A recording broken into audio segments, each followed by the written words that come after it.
In 1990, my biological grandmother on my father's side died from a advanced form of breast cancer. She initially got sick in 1987, recovered, became completely cancer-free.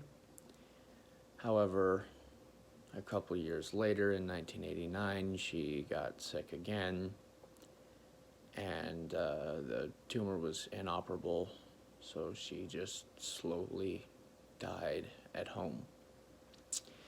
And my father knew that his mama was sick, but that he didn't know that she had advanced breast cancer, so he doesn't like talking about it because there's just a gap in his memory there where he knew that his mom was sick and that it was a sad time for him and his two older sisters. He doesn't like talking about it, obviously. I wouldn't like talking about it, and I'm fucking 20.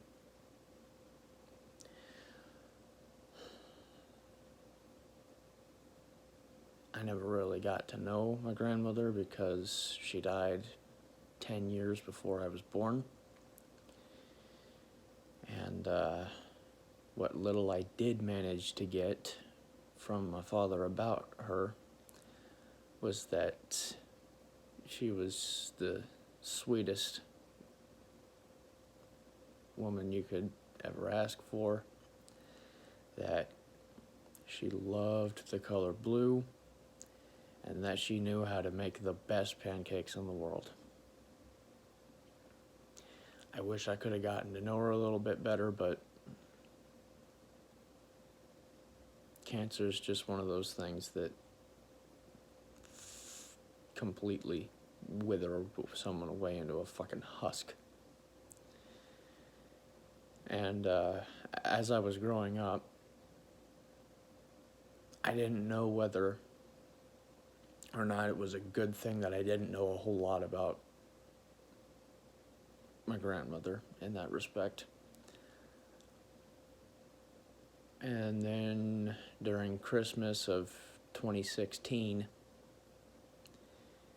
my grandmother on my mother's side was diagnosed with advanced lung cancer. And the thing that's really ironic about that is that while, yes, she was a chain smoker there for about most of her life, she had quit smoking in January of 2015. So she'd stopped smoking for damn near 2 years, and then she gets diagnosed with cancer. Just the fucking irony of that. And unlike my grandmother on my father's side, my grandmother on my mother's side was like a second mother. And I would have been 16 at the time. So the memories are very, very clear. And unlike with the grandma that I'd never met, it was a much faster killer because, again, the tumor was inoperable and it was advanced. And since she already had immunocompromised lungs and decided to be a do not resuscitate patient,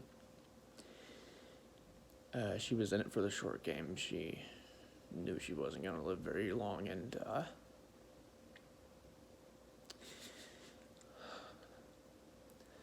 she only lasted 10 months. Regardless, during that time period, I tried to visit her as much as I could, cherish every last moment, and make sure that, unlike my father, that I knew everything I possibly could about pretty much my second mother before she died.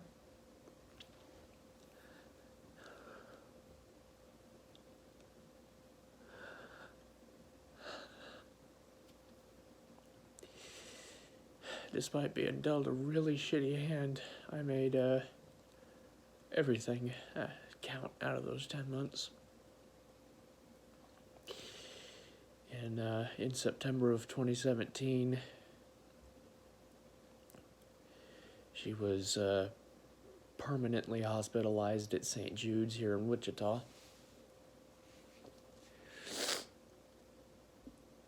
And she stayed there for about a month and a half, every day getting progressively worse and worse and worse. Before she got sick, she was about 165 pounds. And a couple days before she died, I'd say she was about 110 pounds. She's just gone. Completely withered away from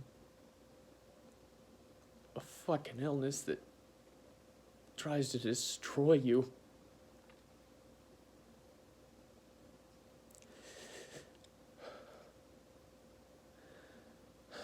The last time I saw her was October 29th of 2017.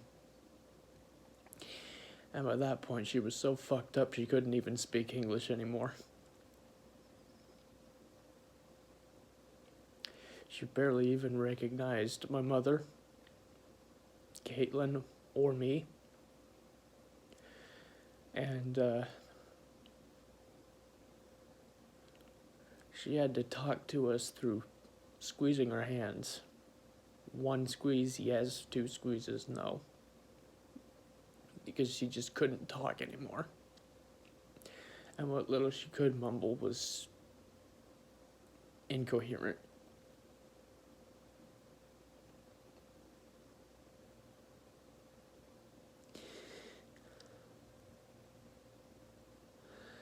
That night I promised her that I'd take care of Josh.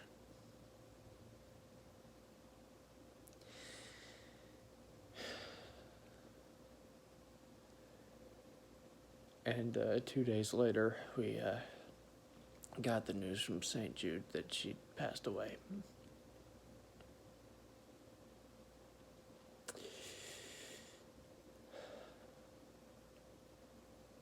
Three years later, and I'm still fucked up about it. I don't wish that sort of crap on anyone. It's one of the worst things a human being can possibly go through. And I fucking hate cancer. With my own experience, I perfectly understand why my father doesn't want to talk about it. Because I know for a fact that if my mother went through the same thing that Graham did, which is very possible because she's also a chain smoker, that I would never talk about it.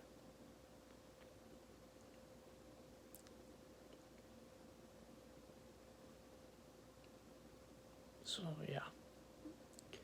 If you do have family members that have had cancer, whether they survived or not, just know that I could entirely understand your situation.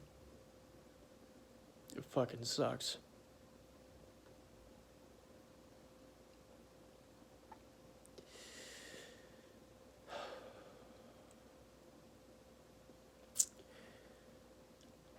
I miss her every day. There's never gonna be a day where I don't miss her in some aspect.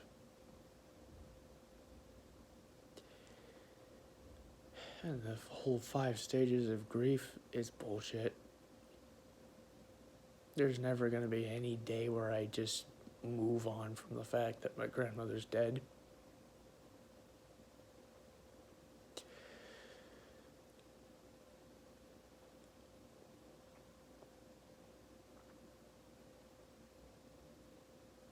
Some days it's almost just non-existent. Other days it really fucks me up.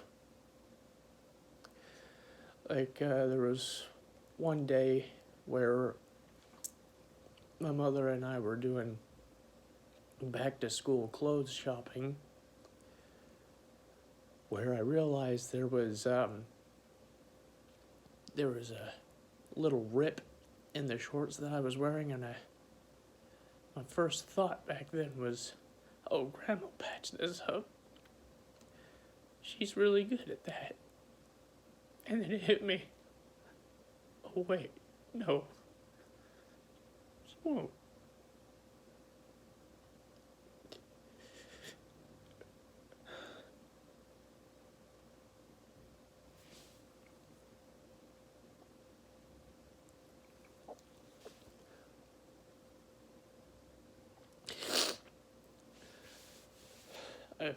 I've still got a whole box full of old shorts, old shirts that I wore throughout my childhood, with all of the baseball teams, football teams, basketball teams, and whatnot.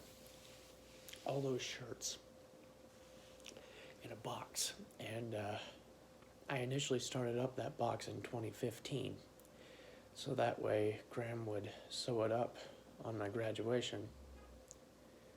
Well, it's been a year and 7 months since I've graduated, and I've still got that box. One of these days, I'm probably just gonna find someone to sew it up for me into a blanket, because that was the initial plan. When that day does come, I'm really gonna get fucked up.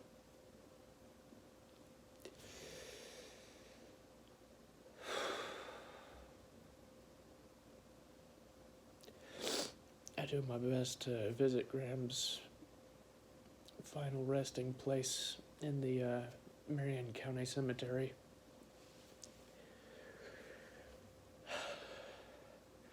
She's got a tombstone. And I was the one that put her ashes inside of that tombstone. I tried to make my peace with her back then, but I quickly realized that there's no such thing as actually walking away from that sort of thing. So I do my best to visit her at least 3 times a year. Once on my birthday, once on her birthday, and once on her death day.